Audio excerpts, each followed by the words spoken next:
Hey guys, welcome to today's Gypsy Jazz ukulele exercise. It's Triad embellishment sheet number 2. I know it's been a while since the first Triad embellishment worksheet came out, and many of you have been requesting for a minor version of it.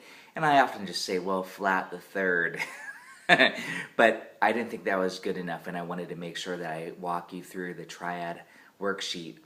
This is number 2 on the PDF here, which of course you can grab the PDF on my Patreon page if you haven't already subscribed or joined my Patreon. That is where I put all my material now, so you could just subscribe and be a patron. You can choose the tier that you want to join at. Most of my uke stuff is at the $5 or $10 per month rate, and I pretty much put new things out weekly, at least for ukulele. Really trying hard to get all my boot camp material that I put mainly for guitar, but also of course for the ukulele out there. Okay, so let's talk more about Triad embellishments number 2, the worksheet. It's just like Triad embellishment number 1, which was for the major chord. So the important concept here is to visualize the C minor triad. By the way, that backing track was just an iReal Pro in C minor. I just had it going C minor 7, C minor 6, back and forth. Okay, it's just programmed. And even the backing tracks I often put on my Patreon page so that you can practice along to it. But ideally it'd be applied to easy swing songs like Minor Swing or Summertime or something, even a minor blues is great. Okay, so that's the chord, C minor. Okay, here's the tab, 3, 3, 3, and 5. This is all on the worksheet, of course. That's what we're visualizing. That's super important that you visualize that triad. You don't have to play it as a bar chord even. So the idea is just to target these notes. And that's step 1, is just to do this a lot. You can use your first finger or your middle finger, whatever works best for you, your pinky. I don't really recommend that. But that again is just to make music just from this.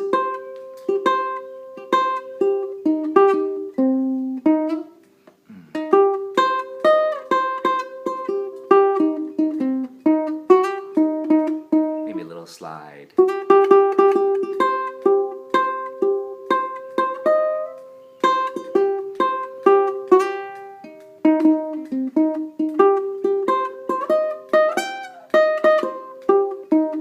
I just went up the triad, which again, this is going to, on the worksheet I say apply to other inversions, and hopefully at this point you have gone through my triad embellishment, my triad, let's see, it's called Triad Study number 1, to where you're going C minor, C minor, and C minor, so that you can visualize these triads, the inversions, and then you can apply all these embellishments, I call them, licks essentially over all the shapes, and I'm just demonstrating on this one shape, but it is meant to be applied, and that I think is very important that you do the homework on that. I can give it to you written now, which I may in the future, but I do think if you spend enough time on this, just the basic worksheet here for the minor chord in this case, you can then apply it to any of these other shapes, and that's very important because when you're actually playing the songs, you got to navigate through the chord changes, not just on one chord.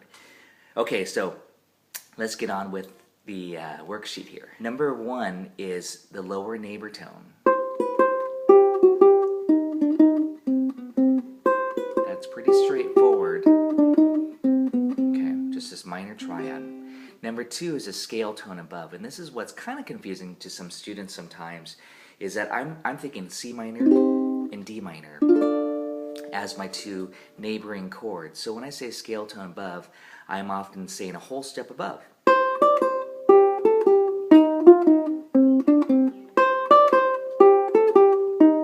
Okay.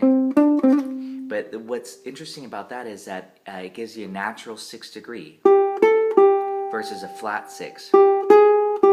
Hear the difference. A flat 6 is darker, and there's a time for that for sure. So number 3 actually includes a flat 6 on this worksheet. But oftentimes I'm soloing on C minor 6 chords like this. Okay, where we have that A here. So I want this A here. I love that A. versus this, okay, that A flat, which is a little bit darker. Again, we'll talk more about that. So if there's any confusion about that, just kind of be aware of what sound you're going for. Do you want the regular minor 6, or do you want a darker sounding minor chord? Okay, and it's often, again, context. But you'll also find that by thinking a whole step above, it's just symmetrical, which actually makes it easier. Okay. So notice I'm just visualizing this triad still, C minor, and I'm just going a whole step above. And I'm just following the shape. You can start here. I'm often saying you can create a cool scale by doing this. Okay, it's part of the, I would say it's part of the Dorian scale, but it could be also the melodic minor because there's no 7 involved. Okay, but let's not talk scaled stuff. That's a separate video. So number 3 here, I want to go through, and it does include that flat 6 that I just mentioned if you want a darker flavor. Right there, okay? So now you have to kind of keep track of where that 5th is, then you want a half step above the 5th.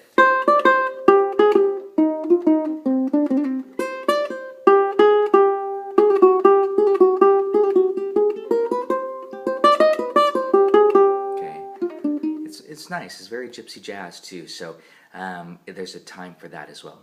Ultimately, please experiment and play around. Number 4, oh, this is everybody's favorite. I hear them saying the Mona Lisa pattern and singing the Mona Lisa. So here's C minor triad, and I would start with my middle finger generally, just so I could keep the fingering symmetrical.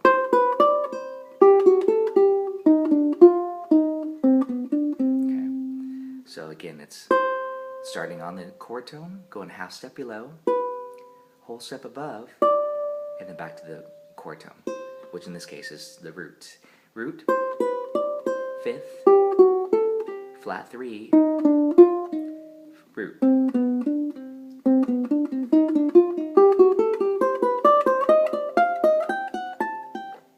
So notice again that you can just move this all around. Oh, I love this symmetrical pattern of the fingering. Okay, that's also why I like that minor, quote, minor 6 sound. There's that 6. By the way, there's a 9, so you get a minor 6/9 flavor, which is really nice. Very gypsy jazz. Okay, so I highly recommend that one a lot. So okay, the next one, number 5, is the enclosure lick. Same idea, but it's just a variation, kind of on the Mona Lisa, but just doesn't sound like the tune. Mona Lisa. So it's this. I do that one quite a bit, especially in gypsy jazz. Okay. Number 6 is similar to the Mona Lisa again. Very melodic.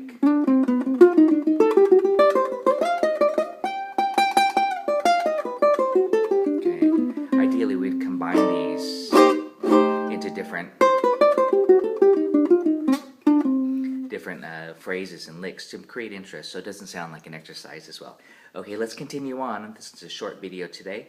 This number 7 is add a slur a la Django. So the slur is this: hammer and pull. Okay, you could do it with your first 2 fingers if you really want to be like Django, or you could just do it with 1 and 3 like I'm doing. And it kind of depends on the situation that I would do it, but definitely 1 and the first and second finger are stronger. Okay, so it sounds like this.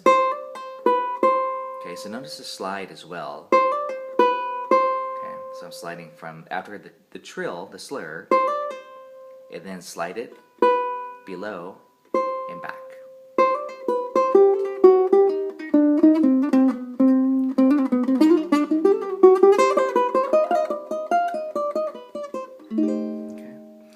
Number 8 is even fancier, and I said kind of a 1 measure lick. I often think of this one as a longer lick because it fills up the whole measure if you're playing it as 8th notes. So number 8 sounds like this.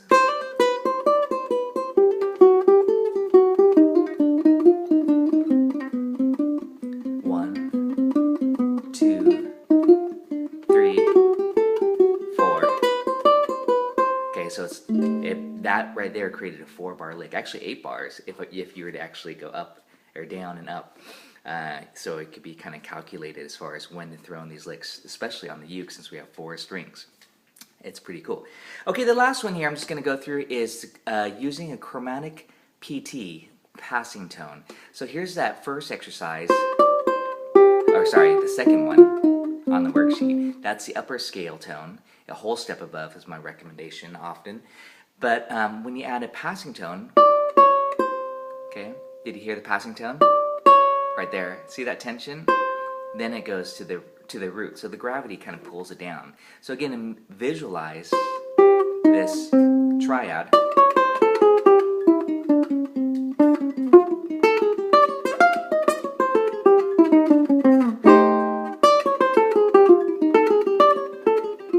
And I wrote the words on there, it's very slippery. I love that slippery feel. Okay, so there you go. There's the Triad Embellishment Worksheet number 2. Thanks so much for watching. Please subscribe to my Patreon page if you haven't already. I will see you next time. Okay, so now it's actually time to play these all in order over the iReal Pro app, which again is just vamping C minor 7, C minor 6, C minor 7, and C minor 6 back and forth. We're just going to play these number 1 through number 9. Okay, here we go.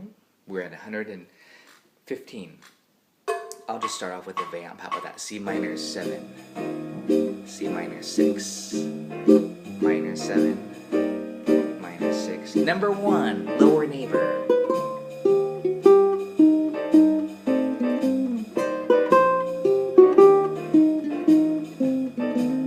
Leave some space. Little blues lick. Yeah, number 2, upper neighbor, whole step above everything.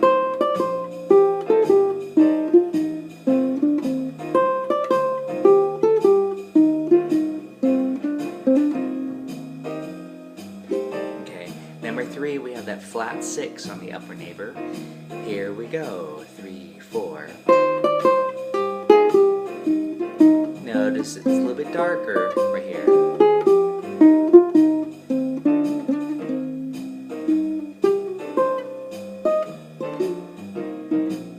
Little blues licks.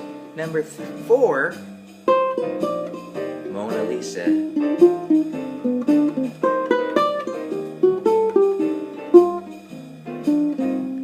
Don't forget to practice ascending as well.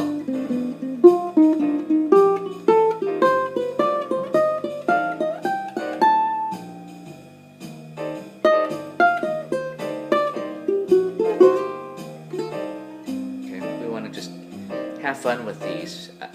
Number 5, enclosure.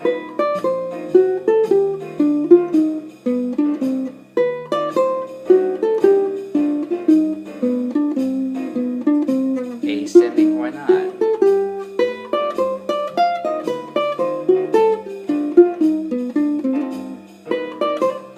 Sometimes I add a slur.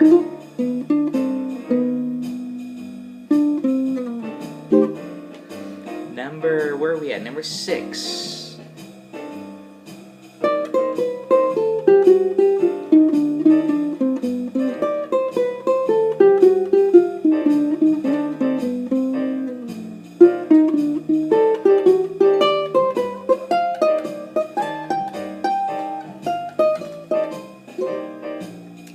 Number 7. Ooh, I like this one.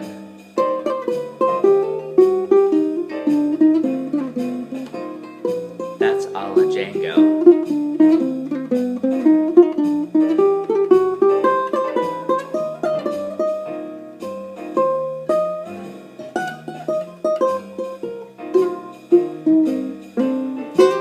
Little blues licks there. Number 8. Ooh, even fancier. Whole measure each.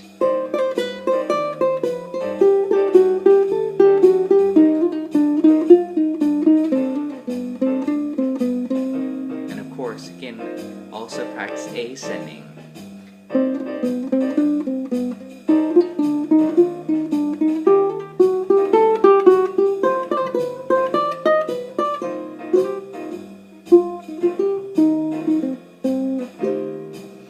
Last one.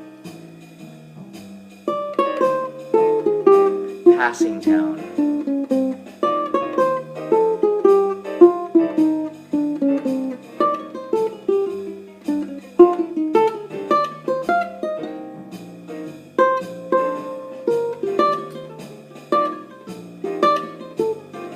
That's the one that's slippery.